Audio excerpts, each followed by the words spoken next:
ಪ್ರಿಯರಾದವರೇ, ಹೇಗಿದ್ದೀರಾ? ಚೆನ್ನಾಗಿದ್ದೀರಾ? ಸಂತೋಷವಾಗಿದ್ದೀರಾ? ಈ ದಿನ ನಿಮಗೆ ಹೇಗಿದೆ? ಮುಂಜಾನೆ ನಿಮಗೆ ಸಂತೋಷವಾಗಿ ಇದೆಯಾ? ಒಂದು ಉಲ್ಲಾಸ ಇದೆಯಾ? ಅಥವಾ ಮನೆಯೊಳಗೆ ಯಾವುದೋ ಒಂದು ಬಾಧೆ, ಬೇಸರ, ಕಷ್ಟ ಇದೆಯಾ? ಏನು ಕಂಗಾಲಾಗಬೇಡಿ, ಅದೆಲ್ಲ ಸರಿಯಾಗುವುದು. ಹೇಗೆ ಸರಿಯಾಗುವುದು ಎಂಬುದಾಗಿ ಅಂದುಕೊಳ್ಳುತ್ತೀರಾ? ದೇವರೊಂದು ಆಲೋಚನೆ ಕೊಡುತ್ತಾರೆ ನೋಡಿರಿ. ಎಫೆಸದವರಿಗೆ 5:21 ವಾಕ್ಯದಲ್ಲಿ, ಕ್ರಿಸ್ತನಿಗೆ ಭಯಪಡುವವರಾಗಿದ್ದು ಒಬ್ಬರಿಗೊಬ್ಬರು ವಿನಯವುಳ್ಳವರಾಗಿ ನಡೆದುಕೊಳ್ಳಿರಿ. ಈಗ ನಮ್ಮ ಸಂತೋಷ, ಸಮಾಧಾನ ಬಾಧಿಸಲ್ಪಡಲು ಕಾರಣ ಏನೆಂದರೆ, ಒಂದು ಮನೆಯೊಳಗೆ ನಾನಿದಕ್ಕೆ ವಿಧೇಯನಾಗೋದಕ್ಕೆ ಆಗದು, ನೀನು ವಿಧೇಯನಾಗಬೇಕು. ಈ ರೀತಿ ಗಂಡ ಹೆಂಡತಿಯ ಮಧ್ಯೆ, ಹೆತ್ತವರು ಮಕ್ಕಳ ಮಧ್ಯೆ ಒಂದು ಡಿಸ್ಪ್ಯೂಟ್ ಬರ್ತದಲ್ವ. ನನ್ನ ಅಪ್ಪ ಹೇಳುತ್ತೇನೆ ವಿಧೇಯನಾಗಬೇಕು, ಹೆತ್ತವರಿಗೆ ವಿಧೇಯರಾಗಬೇಕು, ನಾನು ಹೇಳುವುದನ್ನು ಕೇಳಬೇಕು, ಇಲ್ಲ ಕೇಳೋದಕ್ಕೆ ಆಗದು, ನಿಮಗೇನು ತಿಳಿಯುವುದಿಲ್ಲ, ಪೇರೆಂಟ್ಸ್ಗೆ ವಿಧೇಯರಾಗಬೇಕೆಂದು ದೇವರು ಹೇಳಿದ್ದಾರೆ. ಸ್ತ್ರೀಯರೇ ಕರ್ತನಿಗೆ ವಿಧೇಯರಾಗಿರಿ ಎಂಬುದಾಗಿ ಬೈಬಲ್ನಲ್ಲಿ ಇದೆ. ನೀನೇ ವಿಧೇಯರಾಗಬೇಕು. ನಾನು ಹೇಳುವುದನ್ನು ಕೇಳು, ಇಲ್ಲ ಇದು ಒಳ್ಳೆಯದಾಗಿ ಇತ್ತು, ಅದೆಲ್ಲ ಕೇಳೋದಕ್ಕಾಗದು. ಅಂದರೆ ಆ ರೀತಿ ಗಂಡ ಹೇಳುವುದು, ನೀನು ನನಗೆ ವಿಧೇಯರಾಗಬೇಕು. ಹೆತ್ತವರು ಮಕ್ಕಳನ್ನು ನೋಡಿ ಹೇಳುತ್ತಾರೆ, ನೀವು ನಮಗೆ ವಿಧೇಯರಾಗಬೇಕು. ನಿಜವೇ?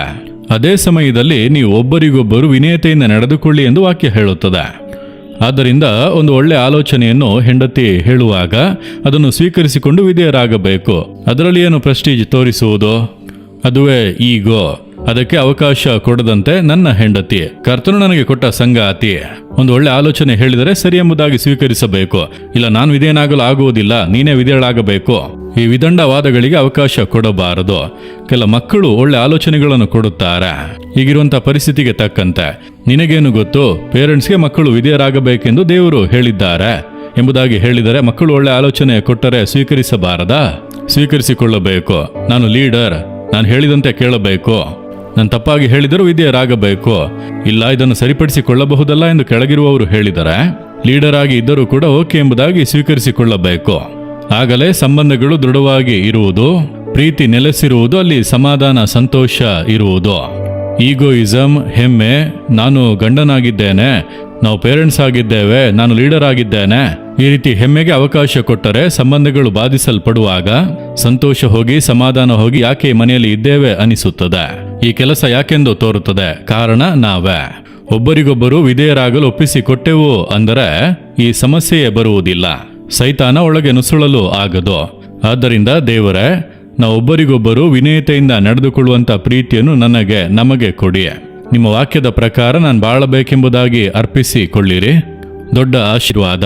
ನನ್ನನ್ನು ದೇವರು ಲೀಡರ್ಶಿಪ್ ಜವಾಬ್ದಾರಿಯಲ್ಲಿ ಇಟ್ಟಿದ್ದಾರೆ. ನಮ್ಮ ಸೇವೆಯಲ್ಲಿ ಅನೇಕ ಲೀಡರ್ಸ್ ಇದ್ದಾರೆ. ಲೀಡರ್ ಆಗಿ ಇಲ್ಲದೆ ಇದ್ದರೂ ಕೂಡ ಕೆಲವರು ಕೆಲ ಆಲೋಚನೆ ಕೊಡುತ್ತಾರೆ. ಅದು ಕರ್ತನ ಚಿತ್ತವಾಗಿದ್ದರೆ ಸ್ವೀಕರಿಸುವುದು. ಓಕೆ, ಸಂತೋಷವಾಗಿ ಅದನ್ನು ಮಾಡಬಹುದಲ್ಲ. ಅದನ್ನು ಬಿಟ್ಟು ನಾನು ಲೀಡರ್, ನೀವು ಹೇಳುವಂತೆಲ್ಲ ಮಾಡೋದಕ್ಕೆ ಆಗದು, ಆ ರೀತಿ ಹೇಳಿದರೆ ನನ್ನೊಳಗೆ ದುರಂಕಾರ, ಹೆಮ್ಮೆ ಇದೆ ಎಂದು ಅರ್ಥ. ಎಲ್ಲ ಬಾಧಿಸಲ್ಪಡುವುದು. ಸ್ವಲ್ಪ ಬಿಟ್ಟು ಕೊಡಬೇಕು, ತಗ್ಗಿಸಿಕೊಳ್ಳಬೇಕು, ಒಬ್ಬರಿಗೊಬ್ಬರು ವಿಧೇಯರಾಗಲು ಒಪ್ಪಿಸಿಕೊಡಬೇಕು. ಆಗಲೇ ನಮ್ಮ ಜೀವಿತ ಚೆನ್ನಾಗಿರುವುದು.